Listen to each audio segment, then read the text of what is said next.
Does anyone have a question that you would like to ask in regard to what we were commenting on this morning regarding economics? Yes.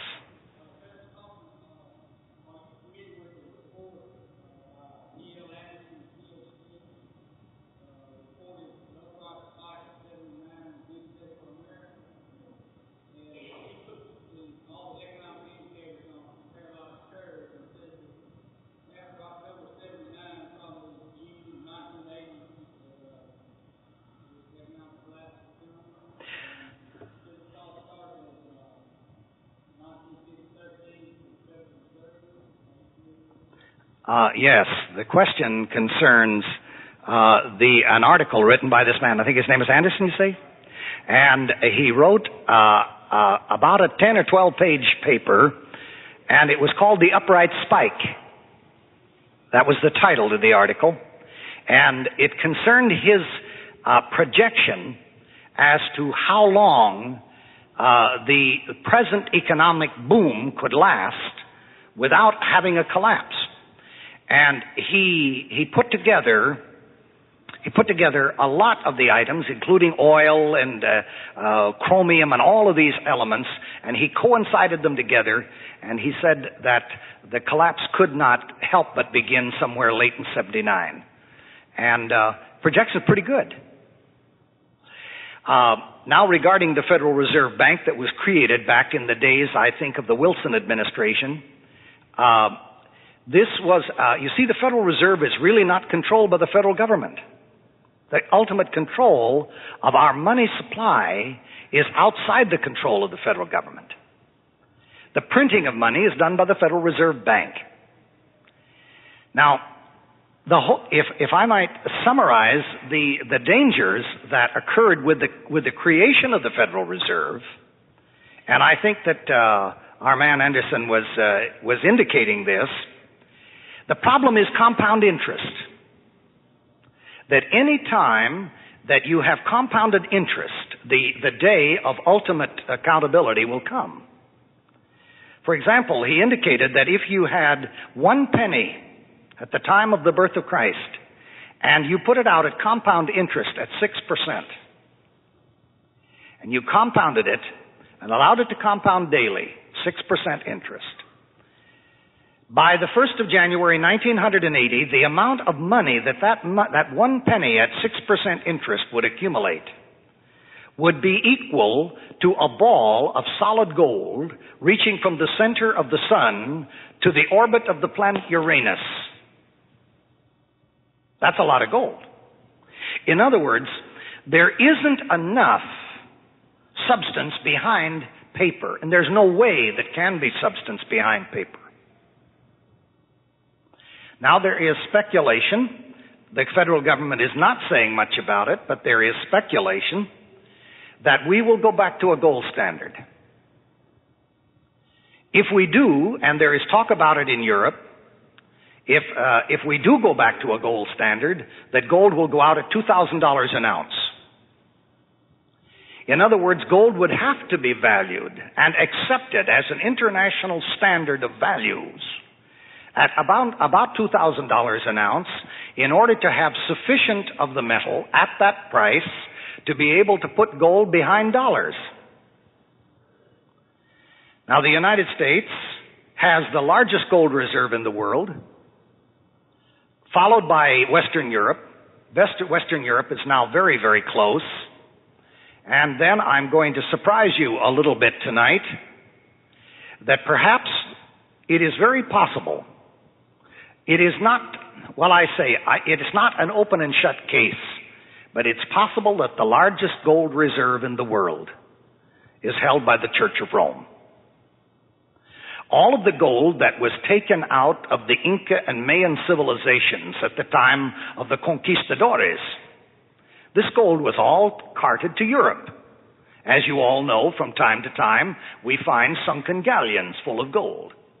But the ones that went down are nothing compared to the ones that got through. And that this gold that was taken out of the New World at the time of the conquering of the New World by the Spanish, that this gold is still in storage by the Vatican. and that the Vatican, far from being penniless or with its hand extended in need, that the Vatican may be the wealthiest financial institution in the world and may be part of the coming new economic situation. Anyhow, we'll touch on that a little bit tonight, but I'm giving you a little bit to chew on. It could well be that that is true. In other words, we have reached a time when, up until only lately, the United States dollar has been the bastion of world economy.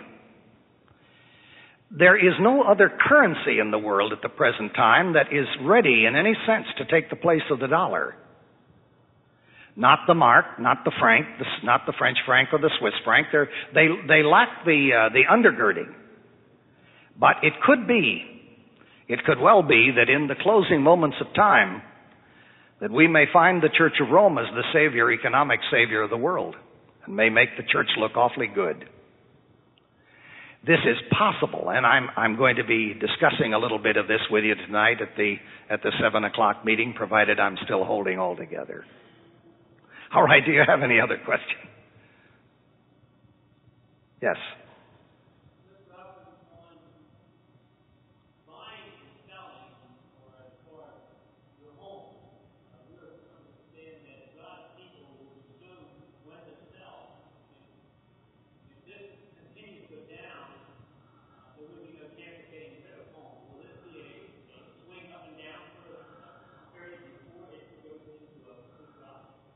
All right, now the question concerns itself with the selling of our homes. We have this quotation, and I'm fairly well on a word on this, and that is that the people of God will have so disposed of their earthly assets that there will be little to be destroyed in the fire at the last day.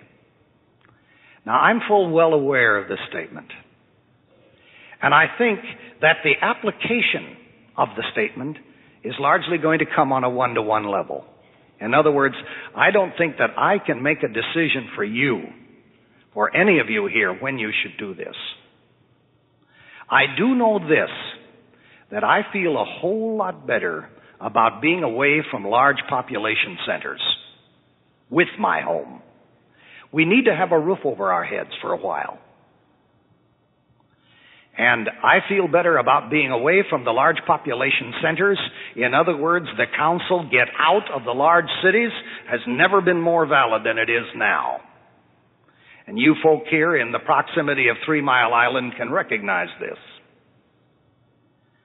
Now, the reason for getting out of the cities are several. One of them is to protect ourselves from the polluting influence, the social influence coming out of the cities. Protect our children and ourselves from this. And the other is that the cities are going to be areas of maximum violence.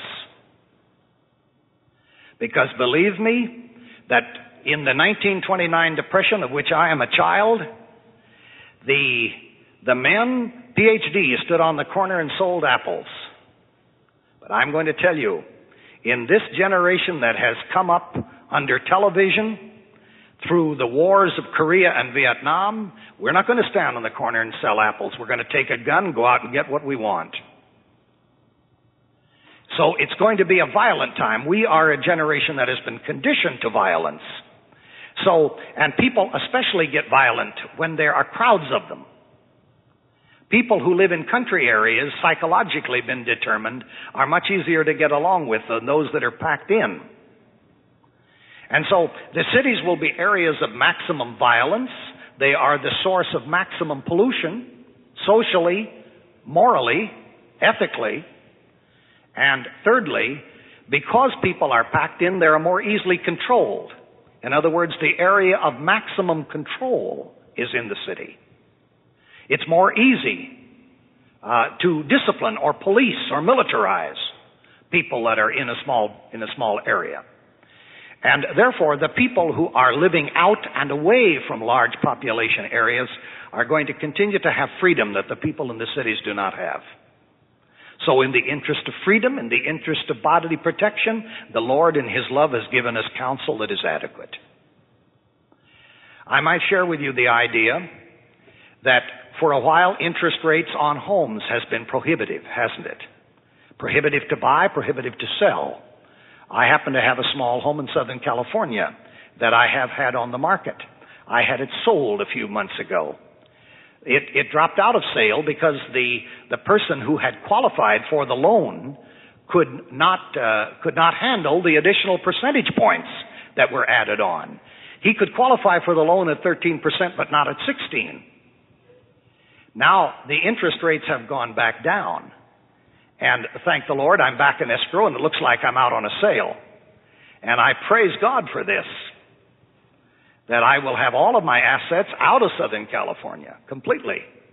And I see this somewhat in the idea of the Roman armies withdrawing from the city of Jerusalem and allowing the people of God to get out.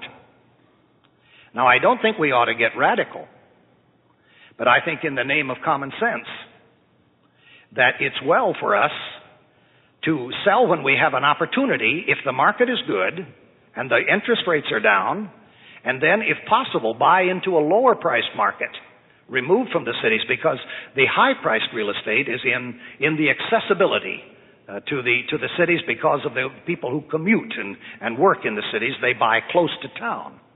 And if you, in your life and in your work and in the providence of God and in your asking God for guidance in your prayer life, that if you can locate in a lower cost economic area, especially if you have some equity in your home and you can take that equity and perhaps pay cash, where you're not going to be under the obligation of a mortgage. This would take less of this world's goods in order to comfortably get along. I believe this would be good for you and certainly an evidence of the love of God for you.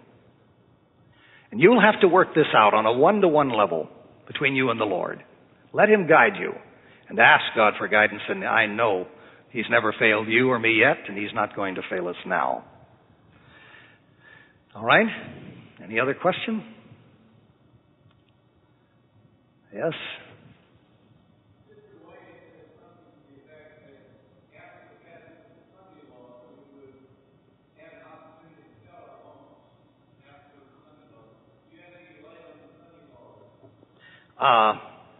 A little bit. We'll talk a little bit about this tonight, if you don't mind. But there's no question about it. Now, we've had the message to get out of the large cities for how long? How long have we had this information? I can't give you a dateline, but I'm sure it's 75 years. Now, the message to get out of the cities, that's the last warning to get out, not the first. That's the end one. There isn't any other coming. In other words, this is a final warning. I'll tell you a cute little story. Down here in Tacoma Park, one of our ministers was on his way into town to the central of the city, and he was riding on the bus. And there were two ladies, obviously not Seventh-day Adventists, sitting in the bench that was right ahead of him, and they were talking. And one lady said to the other, she said, I'm scared silly in this town. Anytime they may blow this place to pieces. She said, I can't sleep at night. And the other lady said, well, I'm not worried. Well, she said, how can you say that? You're not worried. Well, she said, the Seventh-day Adventists know when to get out, and when they get out, I'm getting out.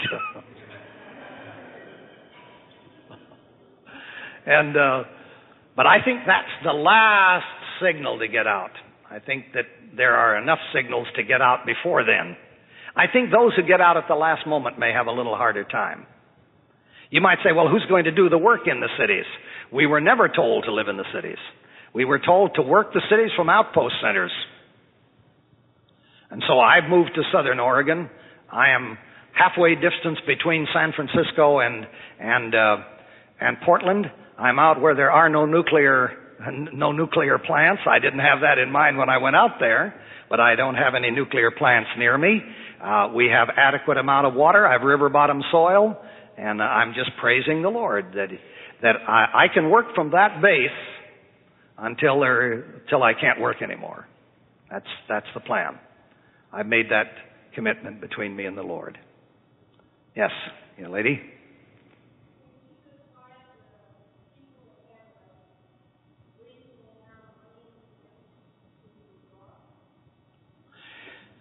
This you'll have to stay on a prayer level with the Lord on. There are some people who believe that money in the bank is a very tricky thing right now.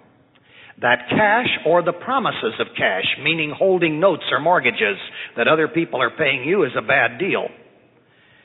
There are those who believe, and this could well be, and we keep this under advisement, that we may get a business uptrend here for a while. But there seems to be built into the laws that the Federal Reserve and the economic stabilizers are asking of the Congress, there seems to be a built-in inflationary factor. That we may have a downtrend in inflation right now, and that when we go back into an inflation, that it will go completely wild. Absolutely wild. Now, what inflation is a downgrading of money, of the value of money, because there's more money chasing fewer goods. And that's part of the problem, not all of it. In other words, inflation is a form of stealing. That every bit of cash that you have in the bank, the federal government, by virtue of allowing inflation to go, they are gradually eroding everything you own and taking it back and plowing it back into the operation of the government. And it's especially cruel to people who are retired, just wiping them out. In other words, inflation is the cruelest form of taxation because it does not tax your earnings, it taxes your assets. That's exactly what it is. And so what you do with your money, you pray about this. But I feel this, that cash or the promises of cash are not a good asset at this time. There are a lot of places in the world, by the way, in which the Spirit of God is moving. I'm going to tell you confidentially, I'm plowing money into India. Because what's happening in India right now, that thousands of people are being won. And when I see the Spirit of God operating, then I invest my money where the action is. And I see it, and it's there. The best place to put your money is in a nail-pierced hand. That's in the bank of heaven, and that's always safe. All right, I'll answer this lady's question, then we'll close.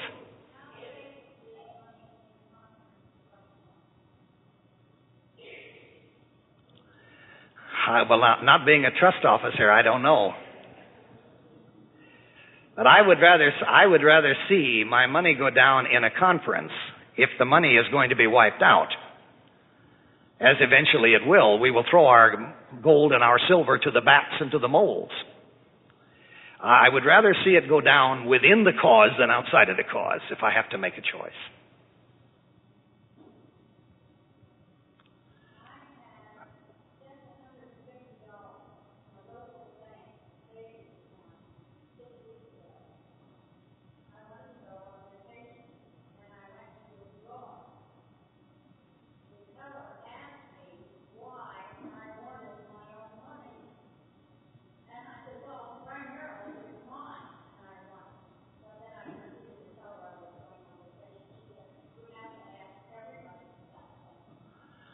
Your liberties are going, aren't they?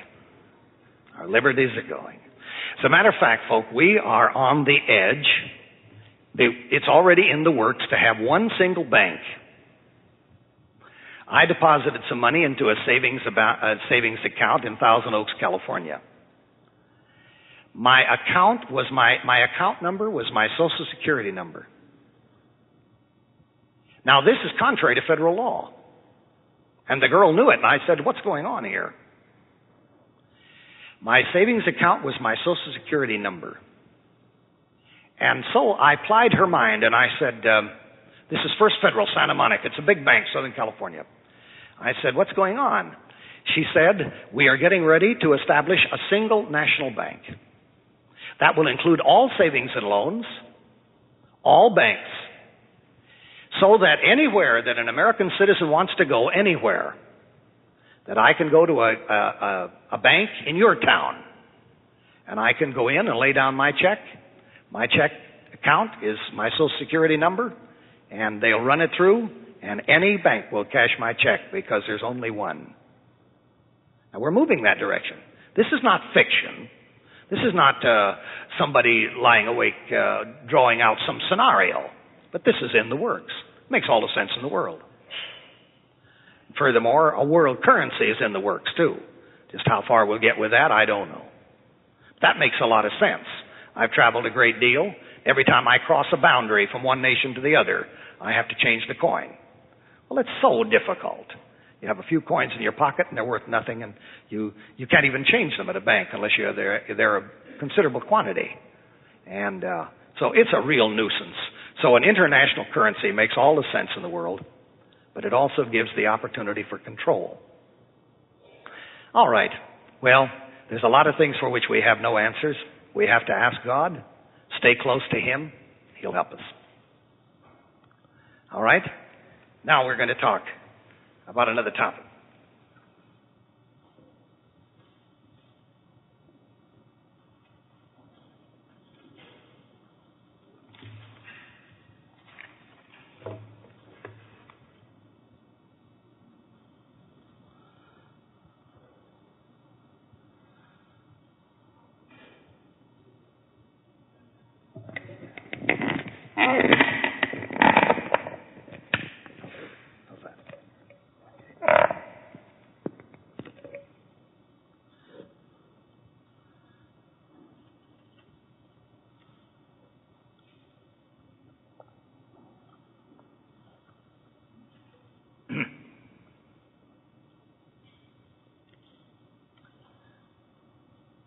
Now our subject this afternoon, hypnosis and modern miracles,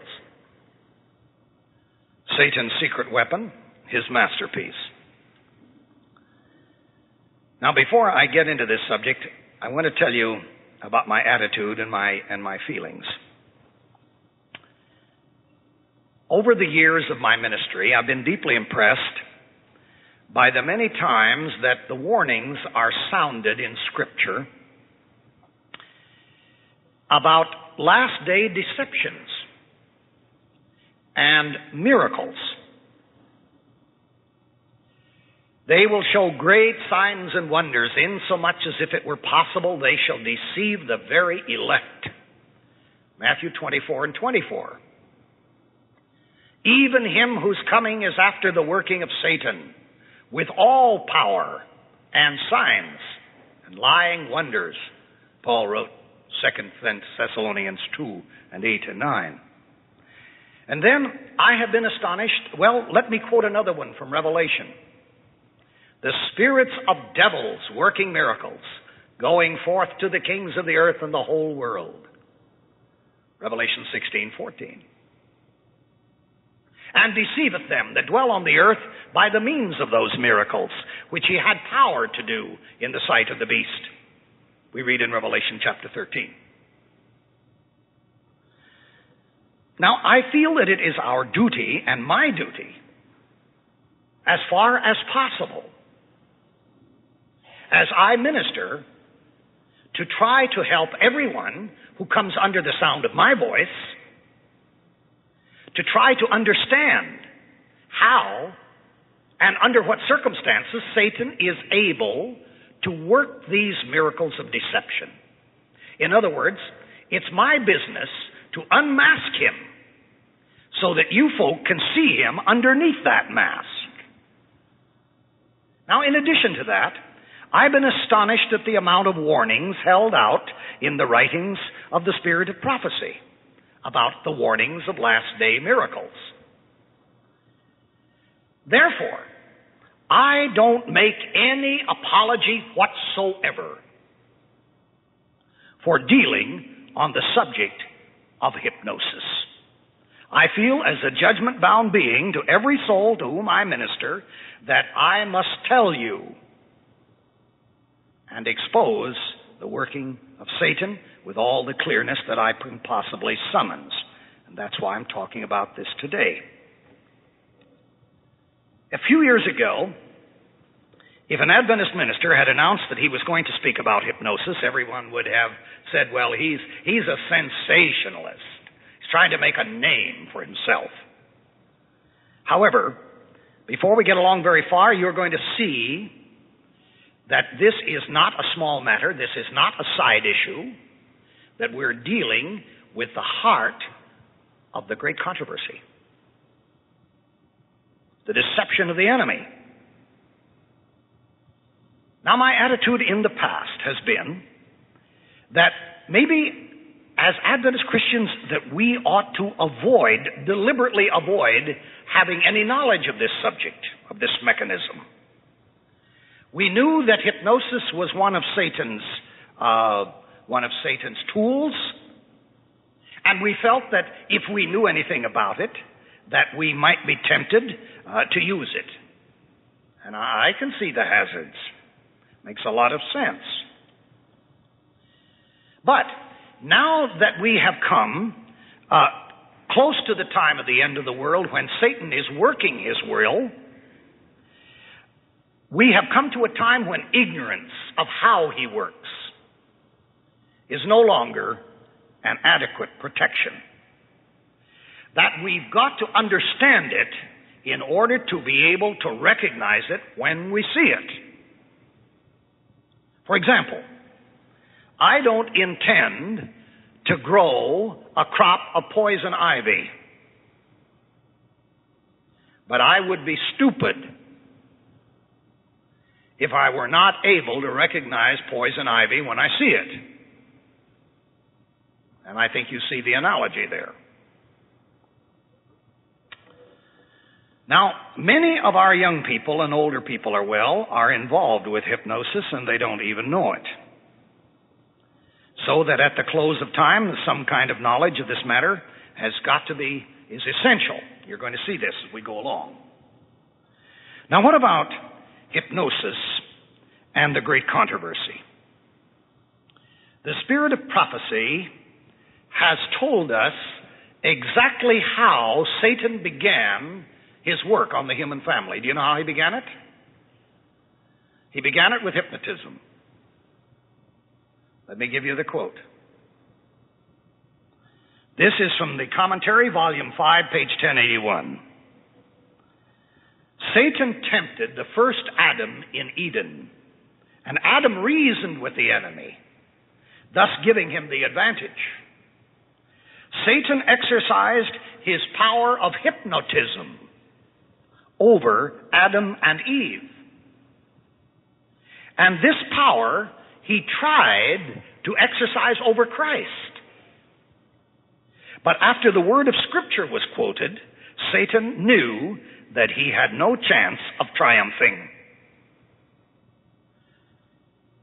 How did Satan get control of Adam and Eve? By hypnosis. That sounds odd, doesn't it? We're going to get back to it, and you'll see what I mean in a little bit.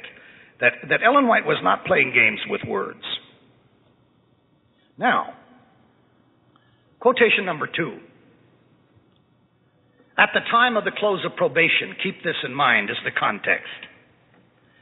The sciences of phrenology, psychology, and hypnotism, the channel through which Satan comes more directly to this generation and works with a power that is to characterize his efforts near the close of probation. Now, if probation is closing, then we would expect to recognize a lot of hypnotic modalities. And conversely, that if Satan is using hypnotism, then probation is closing. Satan began the work of the destruction of the human family with hypnotism. And he's going to finish his work of destroying the human family with hypnotism. And that is the premise on which we are talking here today. Now I'm going to talk to you a little bit about hypnosis, about its methods and its mechanism. I'm going to tell you some facts. I'm going to tell you some experiences, not to amuse you, not to entertain you, but to enlighten you. And after I have told you these things, later on, I'm going to apply these principles to what happened in the Garden of Eden. I will apply these same principles as to how the devil tried to seduce Christ that you read about in Matthew, the 4th chapter.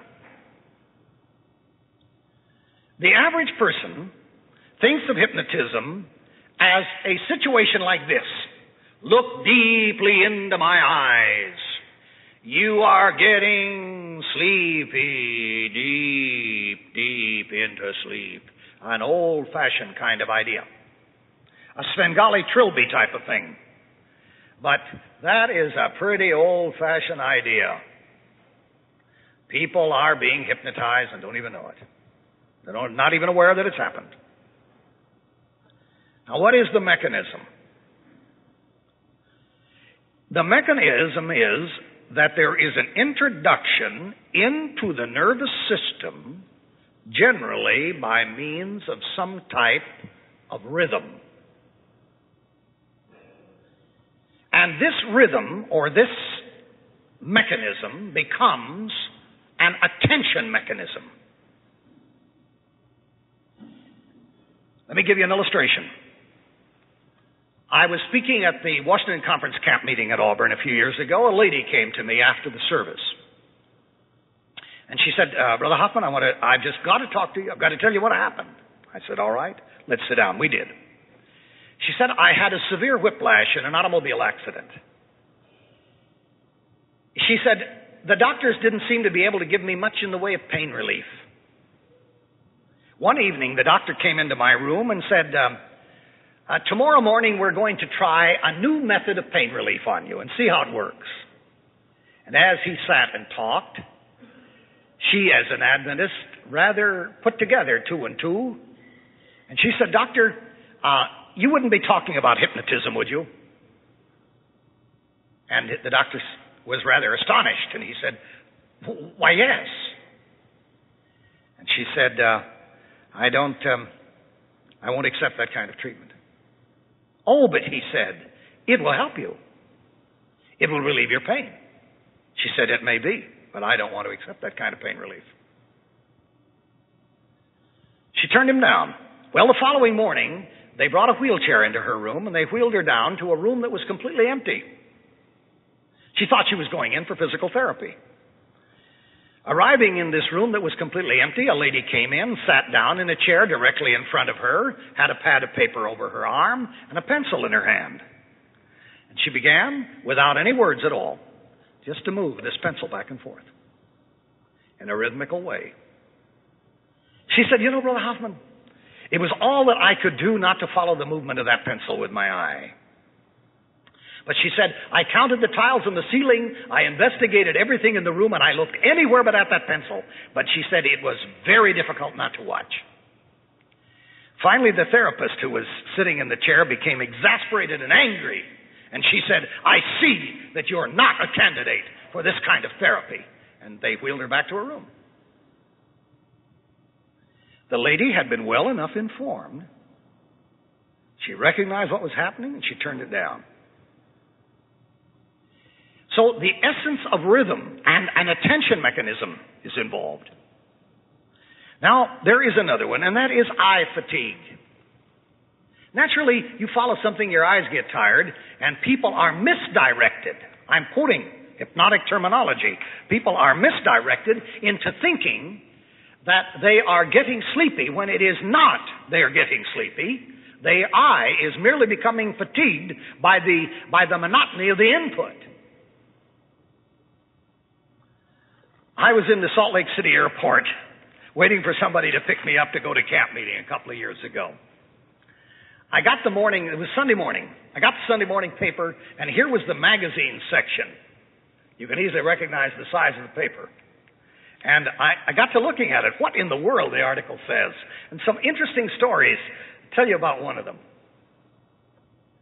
Here's a lady wearing a pair of glasses with windshield wipers on them. You know, those of us who wear glasses find it's an aggravation. You're out in the rain, and the rain gets on your glasses, and you can't see it. If you take them off, you can't see. And so somebody invented a little battery that's in the bowl, and a little switch, and the windshield wiper goes back and forth, cleans your glasses. But now listen to this. Done by a French manufacturer who said, wouldn't they become hypnotic after a time? And absolutely they would. Recognizing the rhythmical input. When your Pennsylvania Turnpike was first brought into use, it was thought that the Turnpike would relieve all of the accidents because of the lane separations. But the accident rate went up. Nobody could figure out why. And the reason was that when the pike was first made, that the size of the segments of the concrete were all the same. So that somebody going down the road would feel the separation of the bump, bump, bump. And this muscular input of the rhythm caused the people to go into a hypnotic state, and they dropped out and they began to crash. And so it was necessary to cover up all of those bumps, and as soon as they did, and covered it with asphalt, then the accident rate went down.